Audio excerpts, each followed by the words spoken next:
Hello everyone. सो मैं उपेंद्र आज कुछ जेपीएससी का जो मुद्दा है उस पर बात करने के लिए जो आया हूँ। जैसा कि 7 to 10 जेपीएससी का फाइनल रिज़ल्ट मई 2021 में आया था, 2022 में आया था 31 मई को। और उसके बाद हाई कोर्ट के निर्देश पे या हाई कोर्ट के जजमेंट के आधार पे जेपीएससी ने अभी मार्कशीट रिलीज़ किया है। तो मैं कुछ दिनों से कुछ काम में व्यस्त था, तो इस मुद्दे पे बात करने के लिए वक्त नहीं मिला। तो आज मुझे लगा कि मुझे इस मुद्दे पे बात करना चाहिए कि ये जो जेपीएससी ने मार्कशीट रिलीज़ किया है तो उसके बाद क्या जेपीएससी के क्या क्या कारनामे सामने आए हैं। तो मुझे लगा कि इसके बारे में बात करना चाहिए मुझे, क्योंकि मेरे साथ भी नाइंसाफ़ी हुआ है, तो इसलिए मैं बात कर रहा हूँ इस मुद्दे पे। तो आइए शुरू करते हैं कि सिलसिलेवार ढंग से कि हुआ क्या है। सबसे पहले मैं बता दूं कि मैंने जेपीएससी का एग्ज़ाम दिया था और इंटरव्यू तक का सफ़र मेरा रहा, और अनफॉर्चुनेटली फाइनल रिज़ल्ट में लिस्ट में नाम नहीं आ पाया।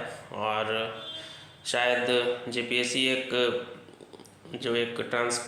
ट्रांसपेरेंसी जो अप्रोच बोलते हैं, अगर वो अपनाया होता तो मेरे साथ शायद ऐसा ना होता। और आज मैं भी जेपीएससी के थ्रू एक झारखंड स्टेट में एक पोस्ट पे चयनित हो चुका होता। तो आइए मैं आपको बताता हूँ कि हुआ क्या है। देखिए 7 to 10 जेपीएससी में क्या हुआ है कि जेपीएससी ने मार्कशीट रिलीज़ किया, तो उसमें जब मैंने मार्कशीट डाउनलोड किया तो मुझे चौंकाने वाली चीज़ सामने आया है। और पहले से भी डाउट लग रहा था। मैं अपने मित्रों से जनरली ये बात किया करता था कि जिस दिन मार्कशीट आएगा तो देखना कुछ ना कुछ जेपीएससी के कारनामे सामने आएंगे, क्योंकि जिस तरह से मेरा एग्ज़ाम गया था और जिस तरह से मैंने तैयारी की थी, तो मुझे अपने आप में ये कॉन्फिडेंट लग रहा था कि मेरा सिलेक्शन होगा। और मैं आपको बता दूं कि जो कट ऑफ गया है उससे ज़्यादा मेरा मार्क्स है। मैं आपको बता दूं कि जनरल का कट ऑफ 733 गया है, 633 गया है, 633। ओबीसी में दो कैटेगरी होता है, BC1 और BC2। तो एक का 617 है, एक का 618 है। और EWS का शायद 615 या 16 ऐसी कुछ है।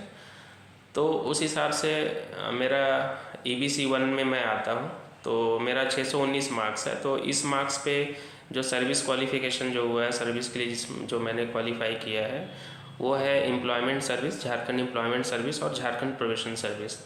तो कायदे से 619 मार्क्स के आधार पे मेरा जो सिलेक्शन है वो डिस्ट्रिक्ट एम्प्लॉयमेंट ऑफिसर या एम्प्लॉयमेंट ऑफिसर और प्रोबेशन ऑफिसर के पद पे होना चाहिए था। बट जेपीएससी ने रिमार्क्स में क्या लिखा है कि you have not uploaded non creamy layer. अब मुझे समझ में नहीं आता है कि जब इंटरव्यू के लिए आपने मुझे कॉल किया, इंटरव्यू के लिए अलाउ भी किया, डॉक्यूमेंट वेरिफिकेशन भी हुआ, और मैं आपको बता दूं कि जो आप अपलोड करते हैं डॉक्यूमेंट्स जो भी, तो आपकी एक फ़ाइल बनी होती है। आप जब इंटरव्यू के लिए जाते हैं तो वहाँ पे आपसे ओरिजिनल उसके मांग किए जाते हैं। मैं आपको बता दूं कि जब मैं डॉक्यूमेंट वेरिफिकेशन के लिए गया था, मेरा 15 मई को था डॉक्यूमेंट वेरिफिकेशन और 16 मई को वो था इंटरव्यू था, ऐसी कुछ था, एक दिन आगे पीछे हो सकता है। तो डॉक्यूमेंट वेरिफिकेशन के दिन वो डॉक्यूमेंट्स जो मैंने अपलोड किए थे वो मेरे से मांगा गया ओरिजिनल। मैंने बाकायदा ओरिजिनल दिया भी, 3-4 टेबल से होकर के गुजरता है। पहला मतलब जो स्क्रूटनी का जो प्रोसेस होता है वो 3 to 4 स्टेजेस होता है, और वहाँ पे मैंने हर डॉक्यूमेंट्स को दिया भी, उन्होंने प्रॉपर चेक भी किया और प्रॉपरली उन्होंने ये भी किया कि ऑल डॉक्यूमेंट्स आर वेरीफाइड, और उन्होंने साइन किया। फाइनली सेक्शन ऑफिसर का साइन मोहर लगता है। उसके बाद आपको ये कर दिया जाता है कि आप अगले दिन इंटरव्यू के लिए आइए। उस दिन मुझे एक पॉइंट भी इस पर नहीं बात किया गया कि आपने अपलोड किया है कि नहीं किया। चूँकि मैंने अपलोड किया है तो वो क्यों बोलते कि नहीं किया है। लेकिन ये जेपीएससी ने क्या किया है कि फाइनल रिजल्ट देते समय इनको कहाँ से कौन सा सपना आया कि इसको बाहर निकालना है, तो चलो ये बहाना लगा दो। अरे आप एक बार इन्फॉर्म करोगे ना कि आप मेरिट में हो लेकिन आपका ये प्रॉब्लम हो रहा है, आप हमको 1 सप्ताह का समय देंगे ना। ये आप अलग ही कमीशन एक हो गया है। मतलब कोई स्टैंडर्ड ही नहीं है कि क्या करना है नहीं करना है। इंसान इतना मेहनत करे, वहाँ तक पहुँचे, पता चला कि just because of you have not uploaded non creamy layer, पता नहीं क्या क्या। आज के डेट में बोल देंगे 10th सर्टिफिकेट भी आपने अपलोड नहीं किया, मैं क्या प्रूव कर पाऊँगा कि मैंने किया है कि नहीं किया। आपने तो वो लिंक हटा लिया है जहाँ से दिखता है कि आप अपलोड किए हैं कि नहीं किए हैं। तो ये तो हाल चल रहा है। मतलब एक होता है ना कि आप वहाँ तक जा करके भी आप बाहर हैं लिस्ट से। अब पता नहीं इसके पीछे मंशा क्या है, क्या इंटेंशन है इन लोगों का कि किन को लेना है किन को नहीं लेना है। I just don't able to understand all this things. But final तो यही हुआ ना कि मेरा सिलेक्शन नहीं हुआ।